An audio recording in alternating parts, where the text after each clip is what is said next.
So, just back from today's mission, today's ask. But first of all, I'm going to give you an update from yesterday, which was asking 10 people I know to watch my video. So, yesterday on the channel, I think I had 2 views or something like this. So, I sent them all the intro video. And so now I have 15 views. So, more people have watched it than I asked, which is great. And yesterday I had no subscribers and now I've got 3. Today's mission was I went to a meetup. So it was a social event. There were about 6 of us. One person I hadn't met. And the idea was to give everybody a postcard. These are my postcards. They've got the YouTube channel on and there's a PDF that people can download. But you're right there. You're doing the ask in someone's face. And somebody who doesn't know you and has never heard of you doing this sort of thing. So I was a bit nervous.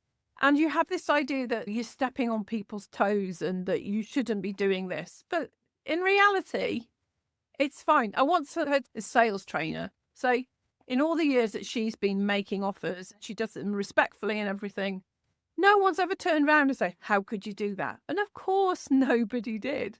They just said, oh, well, they looked at us slightly taken aback. It's really funny. The guy sitting next to me, I noticed that as we got some lunch, he was using his postcard as a drinks mat. That's a really interesting form of rejection, isn't it? He wasn't even thinking he'd take it. And I thought, this is exactly what I want to do. And I was just so happy that I'd done it. So here's the thing.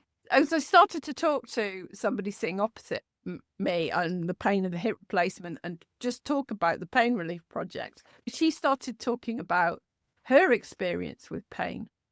And while she's talking, I'm thinking, I could give her a postcard. Then I thought, oh no, I have to give my postcards out. I don't want to. And I felt this pressure, but the pressure was really good. And the pressure was some of those people that I asked to watch my video yesterday, right? They are people I also like to message and go, I've had this great idea and look how clever I am. And they say, oh, Harry, you're so creative. And I love that. And I'm like, I have to follow through now. I can't just talk about it. I have to do it. And that pressure, which was about me being aligned with the stuff that I say, was really good. So I would definitely, if you're doing this, I definitely do the 3 challenge because it's changed it now and it's made it more personal. Another thing that's happened today is I had a spare half an hour this morning. And I thought, do you know what? I'm going to start to plan ahead because now I've told my friends about this. Every day I'm going to have to see this thing through. And I thought some of these asks require a lot more planning than others. And I thought you better get going on thinking about them. So today was quick, hand these out. But there are other days when I'm going to need to prepare something in order to do the ask. Like I want to do press release for the local press. So that needs preparing. Anyway, I'm really pleased. I don't know if I'm going to get any results from this. So it might have been a no, but it doesn't matter. What mattered is that I was out there putting my stuff out there and I'm building that muscle. I'm building the asking muscle. So I would call today massive win.